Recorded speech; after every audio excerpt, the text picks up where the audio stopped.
Well guys, as many including myself warned for years during the conservative government that pushed this crap out, the online arms or internet censorship bill is now being used to clamp down on free speech by Labour. I am shocked. Shocked! Well, not that shocked. Yes, to prove the Uni Party loved the laws the other one put in for it, Labour have wasted no time using the Tory Party's censorship laws to censor people critical of the government, as a guy on Twitter getting nicked for anti-establishment posts recently showed the entire bloody world. Many Americans, including Musk, are ripping into Sir Keir Starmer for this one, but Toby Young from the Free Speech Union picked up on something that many have missed. This follows a Pakistani man being arrested by the Pakistani security services on a charge of cyber terrorism for spreading the claim a Muslim asylum seeker killed the 3 kids in Southport. But this is even more embarrassing for Starmer and the UK police because they have the powers of the state, you know, to check information and the ability to counter it, but they didn't. Which for me is why Toby Young has a real point when he talks about Starmer knowingly spreading fake news that got people on the streets, and now that should be a crime. Yeah, I think it's interesting. The Pakistani authorities are accusing this guy and his news agency of being the first news source to identify the attacker as an asylum seeker, which we now know was false. But it does suggest that Keir Starmer's analysis, his initial claim that these riots were organized by far-right agitators, many of them from outside the areas where the disorder took place, was itself fake news. So one of the ironic implications of this, Patrick, is that the Prime Minister himself may be guilty under the offence created by the Online Safety Act of knowingly publishing false information which has a harmful effect. I mean, you could argue that by blaming far-right agitators from outside the areas where the riots were taking place,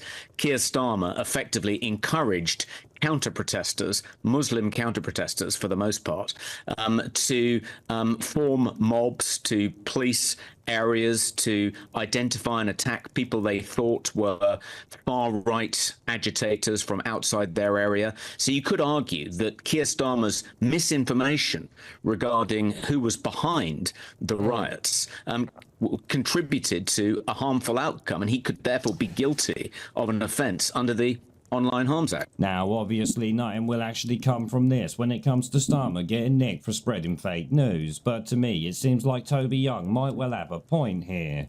Starmer gave press conference after press conference blaming the far right, including the now world famous "we won't point the finger," before instantly pointing the finger at the far right. And let me be clear, the meeting this afternoon was not about pointing the finger of blame. That is not how this government of service conducts its business, because it doesn't work. Rather, this was a meeting to pull together our response, a response both to the immediate challenge, which is clearly driven by far-right hatred, far-right. Change the fucking record! Oh yes, Starmer, Cooper and many others have screamed far right alongside any tosspot you can possibly think of, when I bet your bollocks to a barn dance the people involved in the unrest came from the local area and had sweet fuck all to do with anything far right. In fact, I bet many voted Labour in the past. Far right. This to me is them knowingly spreading fake news, but if I remember right, that's not the only fake news that was spread around this, is it? No, we also had that Hope Not Hate Ponce and some Labour MP spreading the false claim that far-right thugs have been running around throwing acid in Muslim women's faces.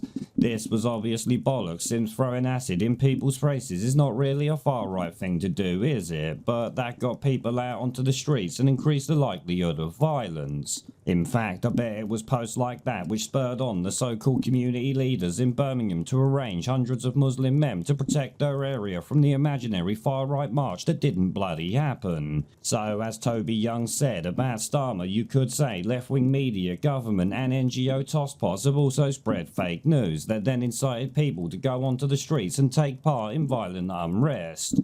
Of course, though, as I said earlier, they won't be arrested for it like the other side did, even though their actions were far more deliberate by the bloody looks of it.